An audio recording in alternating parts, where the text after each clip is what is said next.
Srini construction పైన కర్ణాటి శ్రీదేవి మాట్లాడారు. Aleru MLA ప్రభుత్వ విప్ కు శ్రీని కంపెనీకి మధ్య ఎలాంటి లావాదేవీలు లేవని తెలిపారు. సోషల్ మీడియా ద్వారా వస్తున్న దుష్ప్రచారం వలన మా యొక్క శ్రీ కన్స్ట్రక్షన్ అండ్ డెవలపర్స్ మరియు శ్రీని డెవలపర్స్ అలాగే యాజమాన్యంపై మా యొక్క క్రషర్ విషయంలో వస్తున్న ఆరోపణలకు తమకు తీవ్రంగా బాధ కలిగిస్తున్నాయన్నారు. ఈ నేపథ్యంలో అసలు వాస్తవాలను ప్రజలకు తెలియచేయడం తమ వంతు బాధ్యత అన్నారు. 2019 ఏప్రిల్ నెలలో మేము శ్రీ కన్స్ట్రక్షన్ అండ్ డెవలపర్స్ పేరుతో చల్లూరు గ్రామం, రాజపేట మండలం, యాదాద్రి భువనగిరి జిల్లాలో సర్వే నెంబర్ 32 మరియు అనుబంధ నెంబర్లలో 70 ఎకరాల భూమిని డిటిసిపి ద్వారా లేఅవుట్ అనుమతులు పొందాము. దీనికి సంబంధించి ప్రొసీడింగ్స్ మరియు లేఅవుట్స్ పత్రాలు మా వద్ద ఉన్నాయన్నారు. తమకు యాదాద్రి భువనగిరి జిల్లా ఎమ్మెల్యే ప్రభుత్వ విప్ ఐలయ్యకు ఎలాంటి సంబంధం లేదని, వ్యాపార లావాదేవీలు ఏమీ లేవని, మా సొంత క్రషర్ కంపెనీ హరికి అమ్మేస్తున్నామని తెలియజేశారు. వేణుగోపాలరావు, ఈమె కర్ణాటి శ్రీదేవి, కర్ణాటి యశ్వంత్, శ్రీ హరి గారు.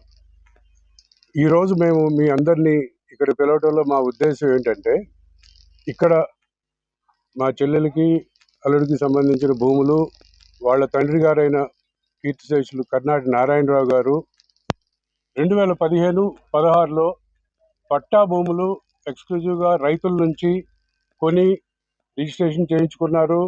తరువాత ఆయన కొన్న భూమి అంతయు 400 ఎకరాల పైన మొత్తం కూడా నాలా కన్వర్షను అయిపోయినది. ఆ తరువాత 2019లో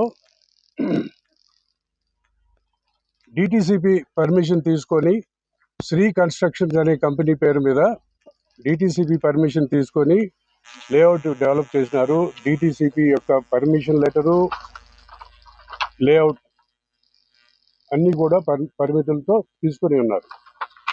ఆ తరువాత 2021లో ఈ లేఅవుట్ పర్మిషన్ తీసుకున్న భూమిలో రాయి ఎక్కువ ఉండటం వలన ఆ రాయి ఎక్కువగా ఉన్న రాయిని బ్లాస్టింగ్ చేసి తీసివేసే క్రమంలో ఒక క్రషర్ కూడా ఇక్కడ ఎస్టాబ్లిష్ చేసినారు ఈ మా ఓన్ ల్యాండ్లోనే.